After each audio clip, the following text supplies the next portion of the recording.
The first thing people noticed wasn't the sirens. It wasn't the state vehicles crawling up the long dirt road toward the Whittaker home. It wasn't even the strangers stepping out in official jackets, holding clipboards and sealed envelopes. It was the silence. For a family known for noise, the barking sounds Ray made when startled, the rhythmic rocking of Lorraine's chair, the heavy footsteps of Timmy pacing across the porch, that sudden silence felt wrong. It was the kind of quiet that falls before something irreversible happens, the kind that presses against your stomach and warns you there is no going back. And standing just beyond the fence, watching it unfold with a strange combination of distance and familiarity, was the man who triggered it all, Eric Carroll. He didn't speak. He didn't wave. He didn't even move as the state officials approached the door. He just watched. And later, when he was confronted, when people demanded to know why he had done it, why he had torn apart a family already so fragile, he finally said the words that stunned everyone. I didn't have a choice. If I didn't make the call, everything would have come back on me. Until that moment, the public had been fed a very different story. They were told the separation was necessary, urgent, unavoidable. They were told that the three vulnerable adults, Timmy, Ray, and Lorraine, were in danger and needed immediate state intervention. They were told that Eric was acting out of responsibility, compassion, and moral duty. But his confession revealed something else entirely. Something heavier. Something that sounded a lot more like panic than protection. Behind his voice was a truth he never wanted to say out loud. Removing them wasn't an act of rescue. It was an act of survival. His own. The Whittaker story had been quietly collapsing for months before the state ever arrived. That collapse didn't begin with violence or new threats. It didn't begin with a sudden decline in living conditions or a dramatic health emergency. It began with scrutiny. The kind that grows and spreads and sharpens every detail. It started with donors asking questions about where their money had gone. People who once celebrated Eric now demanded receipts. They wanted proof that the thousands raised in the Whittaker's name had actually reached the family. They wanted to see the renovations, the improvements, the promised new home. None of those things existed. And suddenly the videos Eric had once proudly shared became evidence against him. Clips of dirty floors, broken appliances, moldy walls, images he brushed off as work in progress, now became markers of failure. Every frame that once boosted his views now undermined his credibility. So he shifted the story. He said the family was too far gone. He said the conditions were out of control. He said he needed help because he could no longer save them alone. But it wasn't the family collapsing. It was his narrative. His confession surprised even those who had doubted him from the beginning, because it revealed not just fear but motive. He admitted privately to several people that the situation got too big and too risky. That people were watching too closely. That he needed to distance himself before things got ugly. And nothing creates distance faster than calling the state. He knew what would happen the moment he made that call. He knew the state would come swiftly because of the family's history. He knew the trio, Timmy, Ray, and Lorraine, were vulnerable enough to be removed quickly. He knew the authorities would not question his concerns. He also knew no one would be able to challenge him immediately. Not Betty. Not Larry. Not the viewers who trusted him. Not even the family he claimed to be protecting. The confession didn't come all at once. It came piece by piece, slipped into conversations he didn't think would ever reach the public. He talked about legal pressure. He talked about people turning on him. He talked about doing what he had to do. But the most revealing part came when someone asked him the one question he never expected.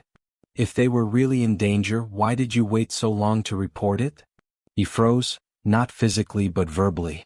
His answer was shaky, defensive, and brutally telling. I couldn't call sooner. Not while I was still involved. They would have blamed me for everything. Those words rippled online like a detonation. Because they revealed something Eric had tried to hide. He didn't believe the Whittakers were unsafe until the public started questioning him. The timeline made this confession even more damning. In the weeks leading up to the separation, there were no new incidents. No new reports of violence. No sudden deterioration. In fact, the videos from those weeks showed the family laughing, cooking, talking with visitors, and living almost exactly as they always had. The danger didn't increase. The criticism did. People started pointing out inconsistencies. They saw how Eric exaggerated certain stories. They saw how he contradicted himself. They saw how he used fear-based language only after donations slowed. And they kept asking the question he couldn't escape. What did you do with the money? That was the pressure point. That was the moment everything shifted. That was when his story transformed. Suddenly the family wasn't just struggling, they were in peril. Suddenly the house wasn't just run down, it was uninhabitable. Suddenly the relatives weren't just flawed, they were dangerous. And suddenly he wasn't responsible, he was overwhelmed. It was a narrative that protected only one person: himself. He began distancing himself from Betty and Larry, claiming they weren't cooperative. He began warning people about BJ, even though no new incidents had occurred. He began reframing every moment of disorder as a red flag he had overlooked. By the time he made the call to Adult Protective Services, he had already started painting himself as the hero forced into an impossible situation. The one who tried everything. The one who cared too much. The one who finally had to do the right thing. But his confession revealed a different truth. He didn't call because the family needed saving. He called because he did. And the cost of that decision, emotionally, socially, and psychologically, was paid entirely by the Whittakers, not him. Timmy didn't understand why he was being pulled away from the porch swing he loved. Ray didn't understand the unfamiliar hands that guided him into a van. Lorraine didn't understand why her quiet world was suddenly loud and chaotic. They were confused, terrified, separated from the only stability they had ever known. And Eric, the man who changed their lives forever, walked away from the scene without a backward glance. Later, he told someone close to him, "If I didn't act when I did, the whole thing would have blown up on me. I had no other option." But he did. He had dozens of options. He had time. He had support. He had influence. The one thing he didn't have was patience, or accountability. His confession did more than expose motive. It exposed the calculated nature of the separation. The timing. The framing. The sudden shift from helper to whistleblower. He wasn't pulling the family out of crisis. He was pulling himself out of suspicion. And in doing so, he destroyed the fragile balance that had kept the Whittakers together for decades. People who once defended him now ask a different question. Did Eric separate Timmy, Ray, and Lorraine because they were in danger, or because he was? Comment below. Do you believe Eric acted out of duty, or self-preservation? The confession was only the first fracture. Once those words slipped out, "If I didn't act when I did, everything would have come back on me," the narrative Eric spent months constructing began to crumble. Behind his carefully curated live streams and emotional monologues lay a timeline far more tangled, far more revealing, and far more calculating than the version he fed the public. To understand why he separated Timmy, Ray, and Lorraine, you have to follow the events in the order they actually happened, not the order he later arranged them. Because the deeper people looked, the more obvious it became that the removal wasn't triggered by danger, but by exposure. It wasn't about protecting the family but about protecting a position. And the story shifts dramatically once you lay out the private conversations, the unexplained gaps, and the decisions that preceded his call to Adult Protective Services. It began with the money. More specifically, with the moment people started noticing that the money wasn't going where he said it was. For months, donors believed every dollar sent to Eric was being used to improve the Whittakers' lives. He said it repeatedly. He promised transparency. But as time passed, the footage didn't match the claims. The house remained in ruins. The bathroom was never installed. The kitchen still looked like a disaster zone. The outdoor structure stayed broken, leaning, collapsing. And the new home, his biggest promise, was nowhere. Instead, viewers saw him traveling, dining out, replacing equipment, and boasting subtly about growing his platform. At first, he dismissed the questions as noise. But as pressure grew, so did his frustration. People weren't just asking politely, they were demanding accountability. They wanted proof. They wanted receipts. They wanted an answer to the question that quietly spread across his comment sections. Why hasn't anything changed? His tone shifted after that. He became more defensive, more emotional, more frantic. He lashed out at critics. He accused longtime supporters of turning against him. And then, almost overnight, he changed strategies entirely. Instead of answering questions about the money, he redirected attention to the family. Suddenly, every flaw in their household became urgent. Every issue became severe. Every concern became a crisis. He said the house was unlivable, yet he had filmed in it countless times without making that claim.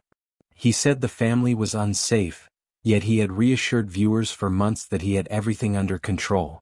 He said he feared for their well-being, yet he continued creating content with them without reporting any danger. Nothing about the situation had changed except the level of scrutiny aimed at him. That was the first sign that his motives were shifting. The second came when his partnership with Patrick fell apart. Their feud wasn't just public, it was explosive. Both men accused each other of misusing donations, lying to viewers, and manipulating the family. Their friendship, once presented as a united front, disintegrated in real time. And the turbulence created by their conflict spilled into the household. The Whittakers didn't understand the online drama. They didn't know about the financial accusations. They didn't know their home had become the battleground for two men fighting for control over the same story. But Eric did. And so did Patrick. And each felt pressure to reclaim control, because whichever side the family favored held more credibility. During this period, several private conversations leaked. Not recordings but recollections from people who had direct contact with Eric. They described him as agitated, paranoid, convinced that Patrick was trying to flip the narrative against him. He said he felt betrayed. He said people were trying to drag him down. And he believed Patrick was feeding damaging information to state officials. In one conversation he said something that now stands at the center of the controversy. If they blame me for the conditions, I'm done. They can pin everything on me, all the money, all the neglect, all of it. That sentence mattered because it revealed something he never admitted publicly. He knew the conditions could be used against him. He knew the cameras he loved could become evidence. He knew the family's vulnerability wasn't just a moral concern, it was a legal one. This realization opened a devastating truth. He feared the consequences not of what the family was living through, but of what people believed he had allowed. And from that fear grew his most drastic decision. The timeline became even sharper once people revisited the days leading up to the removal. The public had been told the call to APS was a sudden necessity, a response to an escalating emergency. But privately, Eric had predicted the separation days before it happened. He spoke of it casually, as if describing a logistical plan instead of a life-altering event. He said, "They'll probably need to be placed somewhere safer." He said, "I can't keep going back there like this." He said, "Once the state steps in, everything will settle." But nothing dangerous had happened during those days. No police reports. No new injuries. No documented threats. Nothing. Except the growing investigation into donation misuse. Except the feud with Patrick intensifying. Except the audience questioning his credibility. And then, in a moment that now looks painfully calculated, he made a strategic shift. He began speaking more dramatically about the family's vulnerabilities. He emphasized their disabilities in ways he had never done before. He described their emotional breakdowns. He painted the home as unmanageable. And then he presented himself as the one man who had carried the burden for too long. This rhetorical shift allowed him to reshape the narrative. If the situation looked dire enough, intervention would seem inevitable, and his role would look noble, not self-serving. By the time he picked up the phone and called Adult Protective Services, the story had already been rewritten. All the public saw was a man reluctantly making a difficult choice. All they heard was a trembling voice describing unbearable conditions. All they felt was empathy for a caretaker pushed beyond his limits. But behind closed doors, he had been preparing for this outcome long before he made that call. His confession later confirmed what the timeline already suggested. He wasn't acting out of sudden moral responsibility. He was acting because he felt the walls closing in. He believed that if the family remained in their home, the longer he stayed involved with them, the more likely it was that he would become the primary target of legal action. That realization reframed everything. The removal wasn't a reaction. It was a preemptive strike. A way to redirect the spotlight. A way to escape scrutiny. A way to distance himself before investigators or donors turned toward him fully. And the most heartbreaking part of the timeline was this. Before his call, no one, not Betty, not Larry, not Timmy, not Ray, not Lorraine, knew anything was going to happen. They had no warning. No time to prepare. No explanation. When the state vehicles arrived, the family believed it was another day of filming. Another check-in. Another round of charity or assistance. They didn't know the real purpose until officials stepped inside the yard. Witnesses who spoke privately said the moment the first official approached the door, Eric stepped back. He didn't greet them. He didn't intervene. He didn't advocate on the family's behalf. He simply watched from a distance. His confession later revealed why. He knew once the state took custody he could wash his hands clean. He knew once they stepped in they would take responsibility for every problem. He knew once the trio was removed, the story no longer rested on his shoulders.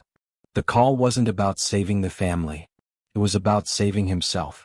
And in the process, the three most vulnerable members, who never understood the accusations, the live stream drama, the donation tension, the investigations, were the ones who paid the ultimate price. Comment below. Do you think Eric planned the removal long before he admitted it? The most revealing part of Eric's confession wasn't what he said, it was what he avoided saying. His words built a scaffold, but the truth hung in the empty spaces between them. To understand how the separation unfolded, you have to examine those silences, the messages he didn't show, the warnings he ignored, and the growing sense among people around him that he had crossed a line long before he ever called the state. Long before the removal, several individuals had contacted him with concerns that something felt off in his approach. These weren't haters or trolls. They were people who genuinely believed in his mission early on. They told him he was doing too much alone, taking on too much responsibility, and placing himself in a role he wasn't equipped to handle. Some warned him the situation was becoming emotionally unstable. Others urged him to involve state professionals sooner. And a few, in one way or another, hinted that the path he was on would eventually collide with legal oversight. But Eric brushed off every warning. He believed he had become the family's protector, the one person uniquely capable of guiding them. And as his platform grew, that belief hardened. The more praise he received, the more he convinced himself he was indispensable. Responsibility blurred into entitlement. Influence blurred into authority. And the family, with their limited understanding of what was happening behind the scenes, became pieces he rearranged in a story he controlled. This mindset made his downfall inevitable. Because the moment someone in his position begins confusing attention with impact, and influence with expertise, everything begins to unravel. And for Eric, that unraveling accelerated once he realized the truth. The story he built wasn't his anymore. It was slipping out of his hands. Part of what triggered his panic was a series of private messages from viewers who claimed to have reported him to authorities. They weren't just criticizing him, they said they had contacted agencies, local law enforcement, and even financial regulators. Some threatened legal complaints. Some promised investigations. And whether those warnings were real or exaggerated, they got under his skin. He began talking publicly about haters, but privately he spoke about something far more specific: accountability. He feared being blamed for the family's conditions. He feared being held responsible for the lack of improvements. He feared the money trail would be examined too closely. And he feared that once investigators entered the picture, his entire narrative, every heartfelt speech, every emotional video, every promise, would collapse. It wasn't paranoia. It was the first moment he clearly understood the consequences of his actions. Around this time, people who had interacted with him during live streams began noticing a shift in his behavior. He appeared more anxious, more irritable, and more prone to sudden emotional outbursts. His tone oscillated between martyrdom and defensiveness. One moment he was crying about how much he sacrificed. The next he was lashing out at critics, painting himself as the victim of an ungrateful audience. Several longtime supporters said the same thing. He looked scared. Not scared for the family. Scared for himself. And then, as if on cue, he began laying a foundation for what he called inevitable change. He started speaking as though the family situation was spiraling beyond his control. He described conditions that had existed for years as sudden emergencies. He framed ongoing challenges as newly explosive crises. And he began using a word he had never used publicly before. Unmanageable. In hindsight, that word was telling. It signaled that he was preparing his audience, and perhaps himself, for the idea that he would soon not be involved. It created a narrative arc where stepping back could be framed as heartbreak instead of abandonment. But he wasn't stepping back, he was preparing to step away entirely. His messaging became more urgent when he realized Patrick was contacting people in their community. Patrick had started gathering his own evidence. Screenshots of donations, inconsistencies in Eric's claims, conversations that contradicted what Eric told the public. And Patrick wasn't entirely trustworthy himself, but he knew the local terrain. He had connections. He had proximity. And he was close enough to the family to witness what Eric hoped would remain unseen. That unsettled Eric. According to a person who spoke with him during this period, he admitted privately, "If Patrick gets to them first, I'm the one who looks guilty." It was a rare moment of candid self-awareness. He wasn't worried about the truth, he was worried about whose truth would reach the public first. And in that fragile balance, he realized he could no longer control the narrative. Someone else was gathering receipts, gathering stories, gathering doubts. Someone else could expose him. This is where his confession becomes crucial. It wasn't a spontaneous admission of guilt. It was a calculated attempt to soften the story before others hardened it for him. By presenting himself as remorseful, overwhelmed, and emotionally broken, he hoped to frame the removal as a tragic necessity rather than a strategic escape. But behind that emotional display was a much more structured plan. Days before calling the state, he had already begun distancing himself. He posted less often. He stopped filming inside the house. He avoided showing private areas in the yard. He gradually removed himself from intimate moments with the family, shifting his footage towards generic conversations and outdoor shots. He was reducing his exposure, literally and figuratively. People who had been watching closely noticed the shift. It wasn't subtle. It was systematic. And then something strange happened. He began emphasizing his exhaustion. Almost every message included phrases like, "I'm drained," "I'm at my limit," "I'm only one man," "I've done everything I can." This emotional framing built up to one specific conclusion, that he had no choice but to involve professionals. Yet the reality, as later documented, was that he had not contacted any support services before that point. Not local disability support. Not mental health agencies. Not adult day programs. Not visiting nurse services. Not crisis organizations. Not any agency designed to ease caregiver burden. He went straight to the most extreme intervention: total removal. This bypassing of available support systems revealed something critical. He wasn't seeking help for the family, he was seeking a definitive endpoint for himself.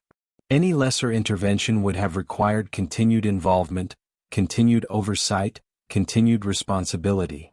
Removal meant closure. It meant the story ended at someone else's doorstep. Even more revealing was the timing. The call came immediately after 3 developments. A viewer posted a detailed timeline of donation inconsistencies. A local resident reported seeing Eric arguing with someone on the property. A supporter publicly asked for financial transparency. These events hit within a 48-hour span. Within that same period, Eric made the call. The connection between scrutiny and action becomes impossible to ignore. If he had been motivated solely by concern for the family's well-being, he would have acted sooner. If the conditions were so dire, he would have contacted authorities months earlier. If the danger was immediate, he wouldn't have continued filming. But he acted only after he became the focal point of suspicion. When state officials arrived, the family was confused and frightened. Witnesses described Timmy clinging to Betty's arm, Ray pacing and grunting anxiously, and Lorraine refusing to leave the porch. They didn't understand what was happening. And in their fear they looked toward the person they believed was there to help, Eric. But he didn't offer comfort. He didn't speak up. He didn't defend them. He remained physically present but emotionally distant, watching the scene unfold as though he were detached from it. Later he described the moment as heartbreaking. But his detachment suggested something else: resignation. He knew this was coming. He had prepared for it. He had accepted the consequences for them, not for himself.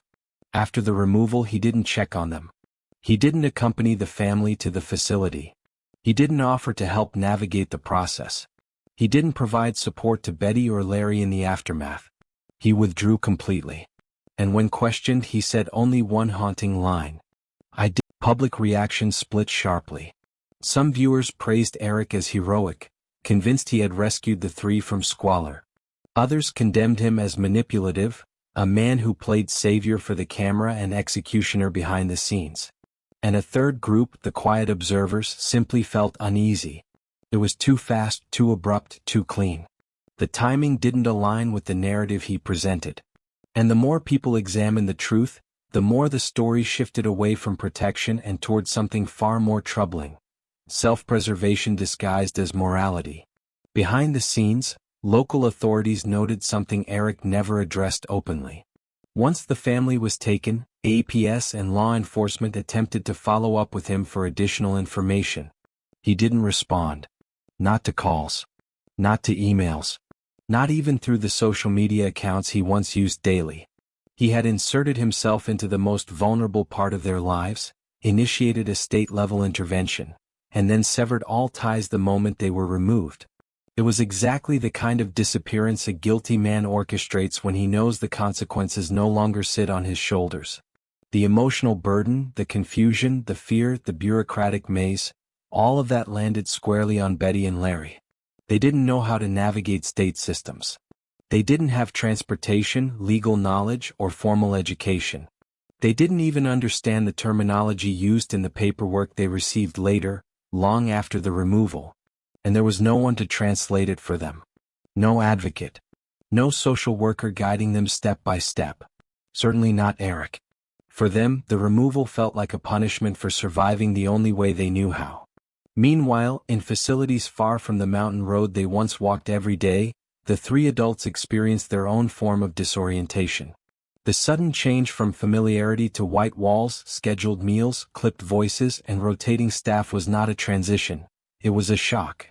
Their disabilities made the adjustment harder, not easier. The routines they understood were gone. The faces they trusted were absent. Their environment shifted so drastically it might as well have been another country. State care offered safety, structure, and hygiene, but it did not offer emotional continuity. It couldn't. The system was built to preserve bodies, not memories. To provide basic functioning, not comfort. To document behavior, not history.